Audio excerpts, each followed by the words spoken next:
Hello, everybody, and welcome to the Bronx. Hey! All right, so this is our second film in the Italian post apocalyptic month at B Movie Euphoria. Like 3 years ago, we did this same kind of thing where we screened basically three movies in a series. Um, One which I'm going to review today. Uh, so let's get into it. Today's film is the 1982 film. So this film is as old as I am.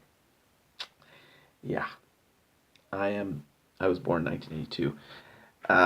We are going to talk about 1990, The Bronx Warriors. That's right, everybody.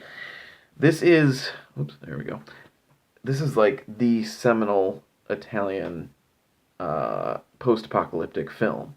If you're going to see any of them, you got to see this one, and then after you see this one, you're going to want to see more, and you can see all the other ones. Endgame and 2020, Texas Gladiators, and 2019, and all those movies. But this one has a direct sequel, which is Escape the Bronx, which is not as good as this, but I think I might do that one next because I don't I don't really own that many Italian post-apocalyptic movies. I have this one, that one, the one I reviewed before, and one I just got, Shocking Dark, also known as Terminator 2. So that one's probably coming up in the near future. Um, so this one's very special. I remember showing it at a screening, and it is a mixture between, literally, it's just a mashup of Escape from New York, Road Warrior, and The Warriors, which I love all of those movies. And I love this movie.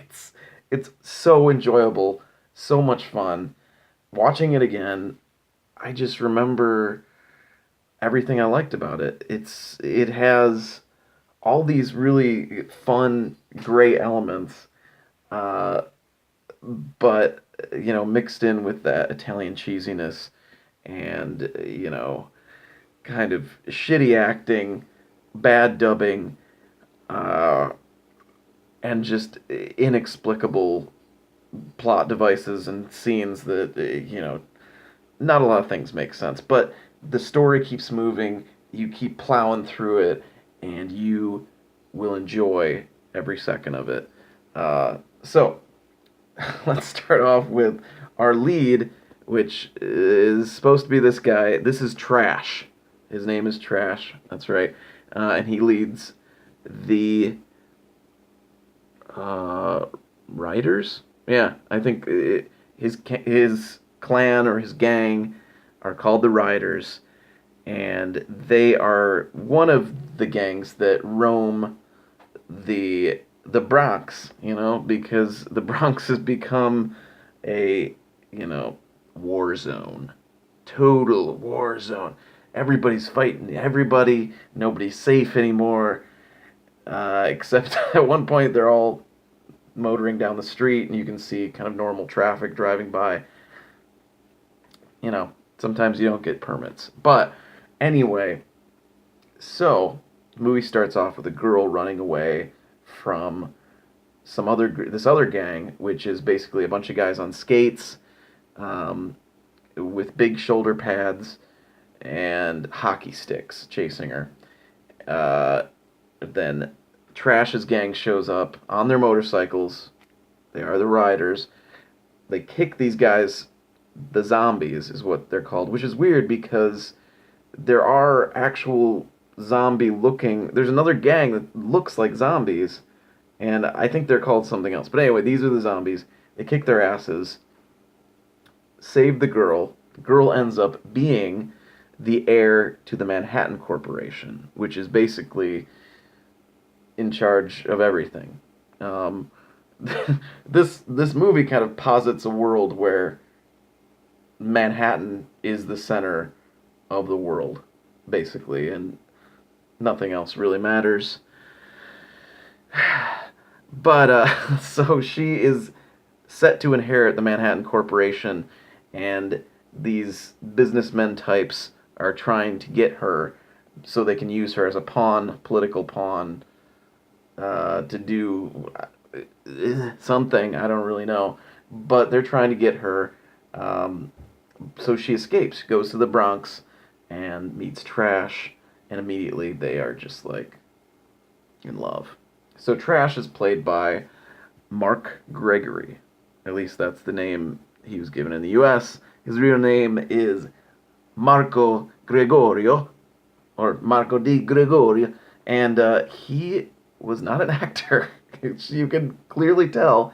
Um, Thankfully, dubbing does a lot of favors for him. But no, he was discovered by the filmmakers in a gym where they went a lot to work out, and he was just discovered there. And I think his girlfriend like put his headshot and sent it to this film company, and he beat out like 2,000 people for this gig, and a lot of people kind of make fun of him. I believe Escape the Bronx was on Mystery Science Theater, and they make fun of him because he has this very stiff walk, like it's like a model's walk, extremely stiff, kind of like he has something right in his butt. But I like him in this movie and the sequel, Escape the Bronx. I like him. He's he's very young, and he just does a good job. I think he did his best in these films, and he made a couple more movies, and then he just kind of disappeared from acting, from making films, from anything. He wasn't giving any interviews. Good for him. He did his thing, and then he got out of there. That's great. So saves the girl, and they find out that one of their own has been killed, the riders. So they go to the docks, find one of their own, like impaled on some sort of piece of metal. A lot of people, so a lot of people are getting impaled in this movie. Um, Freud, I'm sure, would say something about that. But yeah, so this guy got impaled, we find out, because the ogre, who is the leader of another gang, played by Fred Williamson, uh, he explains to Trash the reason he killed his gang member was that he had a gizmo. What this gizmo is or what it does, never explained, but it could be like some sort of like homing device. I don't know. It doesn't matter. Anyway, so uh, so the Manhattan Corporation employs this guy named the Hammer, which is kind of weird because pretty sure Fred Williamson was called the Hammer at some point in his career. I don't know, whatever. The Hammer is basically a mercenary for hire. He's just coming in and killing everybody. He busts into the riders' hideout, kills a couple of the riders, blasts them with his huge gun, and then leaves little evidence making it seem like it was the Tigers because he's trying to start beef. And all right, so the Hammer's played by Vic Morrow, and this was the last movie he made, the last film he completed before he worked on The Twilight Zone. And unfortunately for him, during the filming of Twilight Zone, him and two child actors were decapitated on the set of Twilight Zone by a helicopter. It's no joke. Totally decapitated. Which is terrible because, I mean, he doesn't do a great job in this movie. He's got a very over the top. He has a lot of lines where he's just kind of like, I think someone says to him at one point, he's recruiting one of Trash's guys to his side, and he's like, one of the Trash's guys, like, "You're playing with fire." He's like, "I know I'm playing with fire, and I like it. I like it." And at the end of the movie, I'm not ruining anything, but at the end of the movie, there's this raid on all the gangs, and he spends like the majority of the end of the movie just standing, looking down on everyone, just going, "Ha ha ha ha ha! Oh ha ha ha! Yeah, yeah, oh yeah." So he's a little bit over the top, but I still like him. I like him a lot. Um, overacting is sometimes the best acting. You know. So, um, one of Trash's crew, Ice, is clearly vying for leadership in the Riders and constantly, trying to demean Trash and say all this stuff. Anyway, they're trying to figure out where this former member got this gizmo. So they go and talk to this guy, Hot Dog, who's known for having this kind of stuff, gizmos and whatnot, whatever. And Ice has one of Ice has all the great lines in this movie. He ends up being, the Judas, the betrayer, or anything, but he's got some excellent lines. And this is what he says to Hot Dog when they first meet up with him. He goes, "Never met your mother, did ya? She just kind of plopped you in the sewer and split, let you blossom into the asshole you are today." Wow! Bow! Boo! Gotcha. Uh, yeah. Anyway, so Hot Dog, I'm going to throw a lot of names at you again. Hot Dog is working for the Hammer, who's working for the Manhattan Corporation. And then suddenly, now Ice is working for the Hammer because Ice wants control of the Riders. Ice is working, there's all kinds of double cross, triple cross, back and forth. Anyway, Trash teams up with the Ogre, and as soon as they team up, the girl, Anne, the heir to the Manhattan Corporation, she gets abducted by the zombies, led by a guy named Golan. Who is played by George Eastman, who you're gonna hear his name a lot. So George Eastman wrote 2020, The Texas Gladiators, the last film I reviewed. He's just in or has a part of almost every Italian post-apocalyptic film. He's in this film. He does a great job every time he's in a film. He wrote a lot of movies. He starred in a ton of movies. He's still alive. George Eastman, there needs to be like a documentary about him just because he's just prolific as far as like Italian actors go. He's amazing. So Golan's holding Anne hostage. Trash and the Ogre bust their way in into kind of Golan's lair, which is hilarious because it's just all these guys in these insane uniforms that basically look like converted catchers' uniforms with huge shoulder pads that are skating around, training with hockey sticks, hitting each other. They're like metal, weaponized hockey sticks, which I guess their hockey sticks are already pretty intimidating, but so they're constantly training, constantly hitting each other. Trash and the Ogre bust in, just kick everybody's asses. Ogre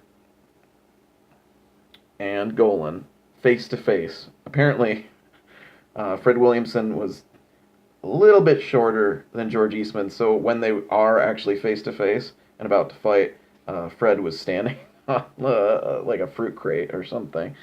And so they fight. There's a sweet fight between the two of them. There's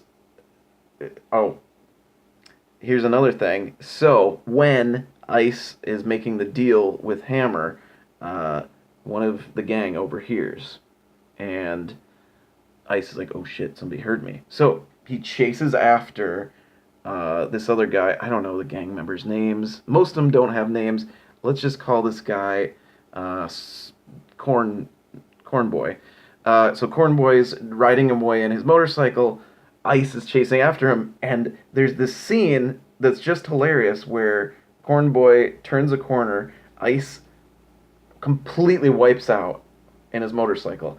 That was not scripted. That was an accident, and they were just like, let's keep it in. Looks good.